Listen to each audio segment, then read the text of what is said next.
कि कोई तेरी जवानी को तुच्छ ना समझने पाए। जी हाँ, हमारा जो जीवन है मेरे प्रिय मेरे भाई बहन, ये जीवन परमेश्वर ने दिया है। ये जीवन एक उपहार के तौर पे परमेश्वर ने हमें दिया है, और इस जीवन को हमें परमेश्वर के वचन से सजा के रखना है। इस जीवन को परमेश्वर के वचन के अनुसार समर्पित करना है। अपने जीवन को परमेश्वर के वचन पे हम समर्पित करके उसके अनुसार हमें चलने की आवश्यकता है, जरूरत है। जी हाँ, और यहाँ पे वचन हमें सावधान करता है कि हमारी जवानी को कोई भी तुच्छ ना समझने पाए, हमारी जवानी पे कोई दोष ना लगाने पाए, हम ऐसा कोई अनुचित काम ना करें कि हम एक धब्बा हमारे लाइफ में लग जाए, हमारे जीवन में एक दाग लग जाए। बिल्कुल ऐसा नहीं करना है। चलो ठीक है, मसीह में ना आने से पहले हमने जैसे भी जीवन को जिया तो जिया, लेकिन अब प्रभु में आने के बाद अपना जीवन जब हम प्रभु को समर्पित कर दिया है, तो अब अपना जीवन को प्रभु के वचन के अनुसार हमें जीवन जीने की आवश्यकता है। क्योंकि मेरे प्रिय, मसीही जीवन को दुष्ट आत्माएं, अंधकार की शक्तियां कहीं न कहीं बिगाड़ने का प्रयास करते हैं, पाप में ढकेलने का प्रयास करते हैं। दुष्ट आत्मा यही चाहती है पुरानी जिंदगी में ये व्यक्ति फिर से चला जाए।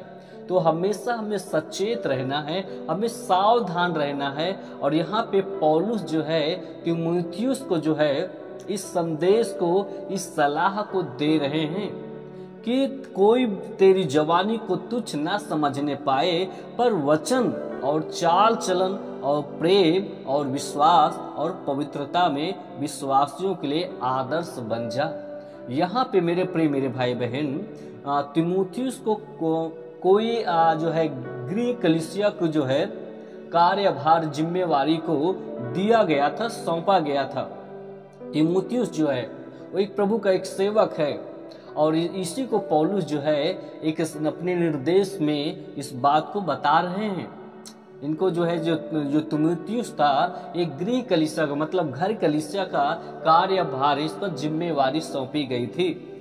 इस निर्देश के साथ उन्हें की आज्ञा दे और सिखाए, उसको ये पौलुस बता रहा है। जब उसको सौंपा गया था गृह कलीसिया की जिम्मेवारी को, तो पौलुस इसको बता रहा है कि इस संदेश को भी देना कि तेरी जवानी को कोई तुच्छ न समझने पाए। अपने वचन के द्वारा जब तू प्रचार करे तो लोगों को समझाना है, तेरी जवानी को तुच्छ न समझने पाए। पवित्रता के बारे में बताना, चाल चलन के बारे में बताना, विश्वास के बारे में बताना, और विश्वासियों के लिए तू एक आदर्श बन जा। तुझे एक आदर्श बनना है। इस बात को जो है पौलुस तीमुथियुस को जो है निर्देश देते समय इस बातों को सिखा रहे हैं। और कदाचित मैं समझता हूँ कि तीमुथियुस जो था वो 25 से 40 साल के लगभग उसका आयु था, मतलब वो जवानी में था, वो जवान था, उतना उसको अनुभव नहीं था। पुरानियों का जो एक पद था उसको योग्य नहीं था, उस योग्य पूरी तरीके से योग्य नहीं था। लेकिन पौलुस इसको समझा रहा है कि कलीसिया में कैसे तुझे लोगों के साथ व्यवहार करना है, उनके साथ कैसे प्रेम के साथ कैसे बातें करना है, और प्रेम के साथ तुझे कैसे सत्य को बोलना है। ये सारी बातें जो है पौलुस जो है तीमुथियुस को निर्देश दे रहे हैं। और पौलुस ये भी बता रहा है उसको, तू जो है एक आदर्श बन जा, आदर्श दूसरों के लिए बन जा। तेरे चाल चलन को देखकर लोग तेरे शुभ संदेश को जब तू सुनाए तो बहुत लोगों का तू उद्धार का कारण बनेगा। ये बातों को वहां पर संदेश दे रहे हैं। तो मेरे प्रिय मेरे भाई बहन, आज का जो नौजवान जो बेटे और बेटियां हैं, दूसरों के लिए उद्धार का कारण बन सकते हैं, आदर्श बन सकते हैं। जी हाँ, आज बहुत सारे जो है नौजवान बेटे और बेटियां जो मसीह यीशु को ग्रहण किया है, निश्चय है कि वो दूसरों के लिए आदर्श बन सकते हैं। उनके जो है मसीह में जो जवान बेटे और बेटियां हैं, आपके अच्छे आचरण के द्वारा, अच्छे चाल चलन के द्वारा बहुत सारे लोगों का जीवन बदल सकता है। आपका घर आशीषित हो सकता है, आप आसपास के लोग आशीषित हो सकते हैं, आपके रिश्तेदार, आपके दोस्त बदल सकते हैं इस मसीह के सामर्थ्य नाम में। जब आप मसीही जीवन की चाल आप चलो, मसीह के स्वभाव में आप जब चलो, इस बात को हमें देखना है कि हमारे जीवन से बहुत सारे लोग आशीषित हो सके, हमारे जीवन से बहुत सारे लोग उद्धार को प्राप्त कर सके। हम ऐसा कोई अनुचित काम ना करें जिसके द्वारा कि बहुत सारे लोगों का हम ठोकर का कारण बन जाए और ये कहें, अरे ये देखिए ये भी मसीह में था, ये एक सेवक था, ये एक विश्वासी था, अब ये खुद ही गलत काम कर रहा है। तो मेरे प्रिय, हमें ऐसा काम नहीं करना है जिसके द्वारा पिता की बदनामी हो। अब मैं ऐसे काम को करना है कि हमें देखकर, हमारे आचरण को देखकर लोग पिता की क्या करें, बड़ाई करें। ये परमेश्वर का वचन कहता है। जी हाँ, हम आदर्श कैसे बन सकते हैं दूसरों के लिए, हम दूसरों के लिए उद्धार का कारण बन सकते हैं। और यहाँ पर एक और वचन की ओर मैं आपको लेकर चलना चाहूंगा। दूसरा तीमुथियुस उसका 2:22 वचन को मैं आपके सामने रख रहा हूँ और इस वचन को फिर आप अपने पवित्र बाइबल में देखें, उसके आगे हम आ जाएंगे। पहला तीमुथियुस अभी पढ़ा और फिर दूसरा तीमुथियुस में देखते हैं और यहाँ पर लिखा है, जवानी की अभिलाषाओं से भाग और जो शुद्ध मनसा से प्रभु का नाम लेते हैं उनके साथ धर्म और विश्वास और प्रेम और मेल मिलाप का पीछा कर। जी हाँ, यहाँ पे पौलुस फिर अपने निर्देश में तीमुथियुस को जो है संदेश को देते हैं। यहाँ पर लिखा, जवानी की अभिलाषाओं से क्या कर, भाग और जो शुद्ध मन से प्रभु का नाम लेते हैं उनके साथ धर्म और विश्वास और प्रेम और मेल मिलाप का पीछा कर।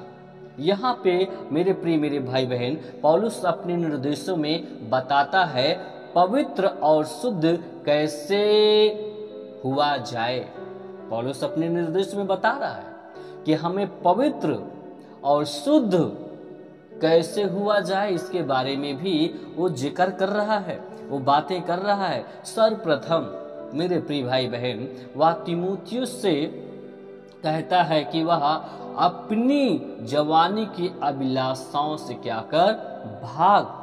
अपनी जवानी की अभिलाषाओं से क्या कर, भाग। पौलुस तीमुथियुस को समझा रहा है कि अपनी स्वार्थी अभिलाषाओं के पीछे भागने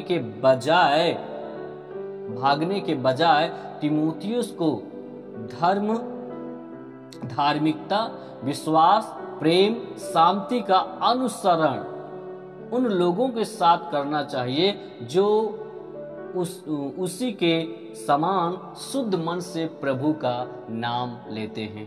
जी हाँ, यहाँ पे पौलुस उसको निर्देश दे रहे हैं, तो अपने स्वार्थी अभिलाषाओं के बजाय तो उन लोगों के साथ में रह जो शुद्ध मन से प्रभु का नाम लेते हैं, प्रभु के स्वभाव में जीवन को जी रहे हैं। तो गलत लोगों के पीछे मत भाग, अशुद्धता के पीछे मत भागना, बल्कि जो तेरे समान जो शुद्धता से, पवित्रताई से चले, ऐसे जो प्रभु का नाम लेते हैं उनके साथ तू रह। उनके साथ जो प्रभु का नाम शुद्ध मन से लेते हैं, पवित्रताई में हैं, जो प्रभु की सेवा करते हैं, उनके साथ तू संगति कर। गलत लोगों के साथ में तुझे संगति को नहीं करना है। तुझे एक आदर्श बनना है दूसरों के लिए तू आशीष का कारण बनना है, तो दूसरे के लिए उद्धार का कारण बनना है। तो इसलिए तू जवानी की अभिलाषाओं से क्या कर, भाग। इसके दूसरा तीमुथियुस में ये निर्देश देते समय ये चीज को बता रहे हैं। जी मेरे प्रिय मेरे भाई बहन, वो पौलुस एक तीमुथियुस का जो है एक प्राचीन एक लीडर है, और पौलुस प्राचीन लीडर होने के नाते, एक आत्मिक अगुआ होने के नाते तीमुथियुस को ये सारी बातों को बता रहे हैं। जी हाँ मेरे प्रिय मेरे भाई बहन, जैसा आज आपके ऊपर कोई न कोई एक आत्मिक अगुआ होता है, आपके ऊपर एक आत्मिक एक प्राचीन अगुआ है जो आपको, जब आप उसके आज्ञाकारिता और अधीनता में जब आप चलते हो तो परमेश्वर के वचन से आपको मोटिवेट करता है, आपको मार्गदर्शन करते हैं कि बेटा बेटी इस प्रकार से आपको चलना है, इस प्रकार से आपको जीवन को व्यतीत करना है। वो मसीही जीवन में आगे बढ़ने के लिए आपको सलाह देते हैं। तो आपको जैसे पौलुस यहाँ पर तीमुथियुस को संदेश देते हैं, आज भी आपके लिए जब वचन को सिखाया जाता है, वचन को समझाया जाता है, वचन से मोटिवेट किया जाता है, तो आप भी अनुसरण करिए, अपने अगुए की बातों को आप सुनिए, ताकि आपका आत्मिक जीवन स्ट्रांग और मजबूत रह सके, आप अशुद्धता में आप ना जाने पाओ, आप जो है आप शुद्ध मन से आप प्रभु के साथ में आप लॉन्ग टाइम, लंबे समय तक आप चलते रहो और प्रभु की योजनाओं को आप पूरा करते रहो। जी हाँ मेरे प्रिय मेरे भाई बहन, यहाँ पे पौलुस ने कहा क्या, जवानी की अभिलाषाओं से तू भाग। यहाँ पे पौलुस इस बात को तीमुथियुस को बोल रहे हैं। मेरे प्रिय, हम सारी चीजों का सामना कर सकते हैं, सारी चीजों का, बुरा परिस्थिति है, सताव है, समस्याएं हैं, आर्थिक तंगी है, हम सब चीजों का सामना कर सकते हैं। लेकिन मेरे प्रिय मेरे भाई बहन, मैं आपको बताना चाहता हूं कि जवानी की जो अभिलाषा है, इससे हमें भागना है। अगर इससे हम भागते नहीं हैं तो कहीं न कहीं हमारा जीवन पाप में, गुनाह में फंस जाएगा और पूरी तरीके से हमारा जीवन नष्ट हो जाएगा। तो इस बात को हमें सावधान रहना है। प्रभु यीशु मसीह ने जो धार्मिकता का हमें कपड़ा दे दिया है, जो अपनी पवित्रता को प्रभु ने दे दिया है, अब उससे हमें दूषित नहीं होने देना है, उसे हमें अब गंदा नहीं करना है, उसको हमें संभाल के रखना है। प्रभु ने जो हमें पवित्रता को दिया है, प्रभु ने जो ये जीवन को दिया है, इस जीवन को अब शैतान के हाथों में नहीं जाने देना है। इस जीवन को हमें परमेश्वर के वचन से समर्पित रहना है, परमेश्वर के वचन पर, परमेश्वर के वचन के अनुसार हमें जीवन को व्यतीत करते रहना है, यीशु मसीह के सामर्थ्य नाम में। जी हाँ, जवानी की अभिलाषाओं से भाग, ये परमेश्वर का वचन कहता है।